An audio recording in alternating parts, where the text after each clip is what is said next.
My name's Kevin Parry. I'm a stop-motion animator with over 10 years of professional experience. I've animated on movies like Kubo and the Two Strings, and now I create stop motion for social media. I've teamed up with Motion Design School to teach you how to be a stop motion animator. After this free lesson, find out how you can enter to win my entire stop motion course. Do you want to be a stop motion animator, but you don't know where to start? Well, I'm going to show you how you can start animating stop motion right now with materials and equipment that you probably have laying around in your house. Stop motion animation is a series of pictures that, when played together in sequence, create the illusion of movement. So I would take a picture, move an object, take a picture, move the object again, take a picture, and so on. And when I play those pictures back really fast, it looks like the object is alive and moving on its own.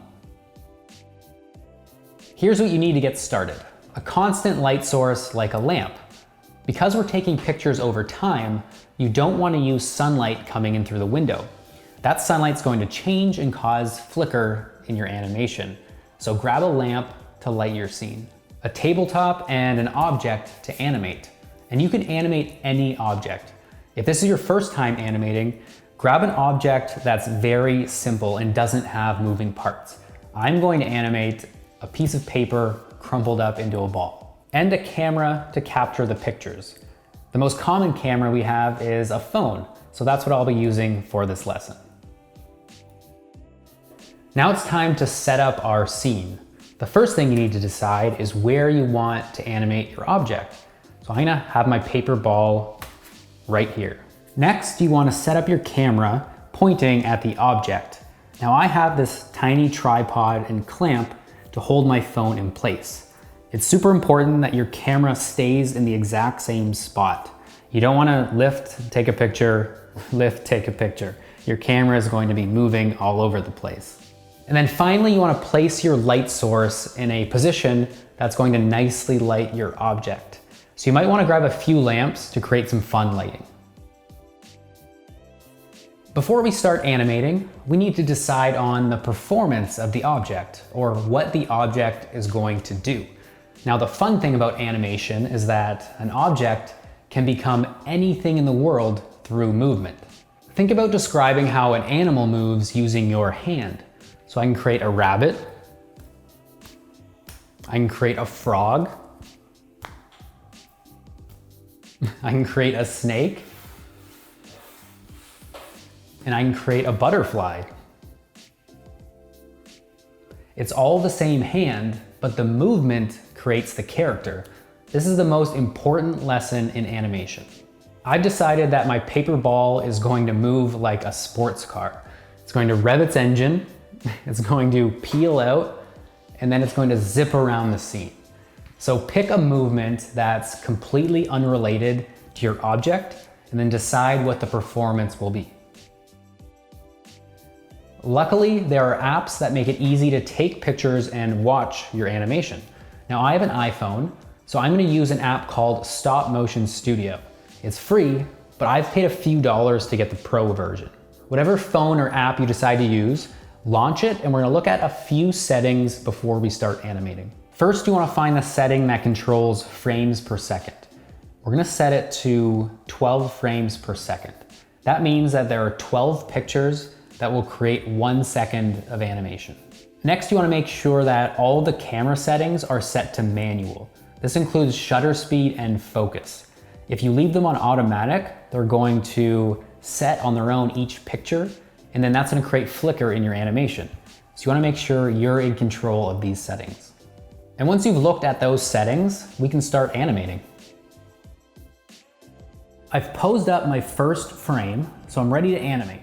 And I'm going to capture it by lightly touching the camera button on the phone. Now here you want to be very careful not to move your phone around when you're touching the screen. The basic rhythm of animating is move the object, walk over, capture the frame.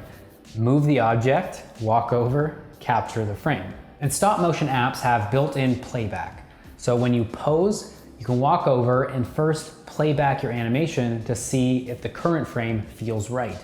And if it does, you capture it. Now it's important to understand frame rate when you're animating. I want my paper ball to sit still and wait 1 second before it starts revving its engine. So if I want it to wait 1 second, I'm animating at 12 frames per second, so I need to capture 12 frames before I start moving the paper ball. So whenever you want to animate an action, think about how long that action should take. If it needs to take half a second to jump from here to here, well, that'll be 6 frames at 12 frames per second. If you want it to very slowly make its way across the table and take 10 seconds, at 12 frames per second, that would be 120 pictures. And that's the best way to get what's in your head into the animated performance. And now that we're all set up and ready to go, let's animate.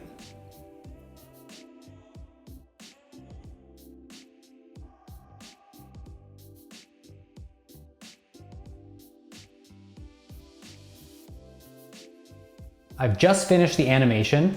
Let's take a look at it.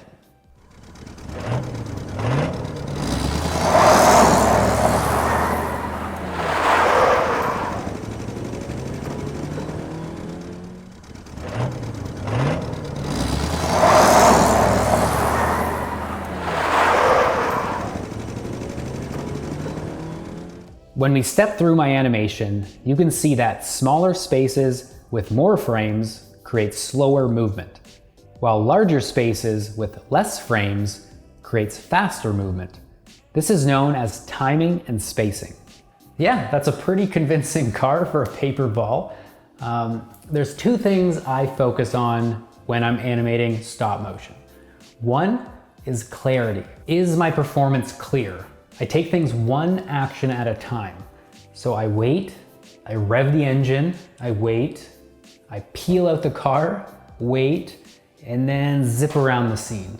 These actions aren't happening all at once. So take your time and tell a clear story. The second thing I'm thinking about is the rhythm of the performance. So I have slow bits and fast bits, and I'm weaving between the 2. So I have a slow rev, and then a fast peel out, and then a slow corner, and then a fast zip around the scene. It's that rhythm between fast and slow parts that's going to give you a more interesting, more dynamic animated performance. When starting in stop motion, most people have a tendency to rush through performances. So their object has that chaotic, energetic feel to it. But focusing on clarity and rhythm, that will slow you down and give you a more clear, more dynamic performance. And with that, we've created stop motion animation. You can become a stop motion animator right now with the materials and the equipment you have in your house. If you're interested in getting serious about stop motion animation, I have a 12-part course with Motion Design School that covers in-depth topics like timing and spacing, rigging, claymation, acting, and a lot more. There's a link in the description to see what's included in the entire course. Now that you can start animating right now, I want to see your animation and give you the chance to win my entire stop motion course for free. The challenge is to animate a paper ball, moving or acting like something else, just like I did in this lesson. Post your animation to Instagram before October 15th and use the hashtag MDS_paperball to enter. I'll be choosing 5 animators to receive my stop motion course. Have fun animating.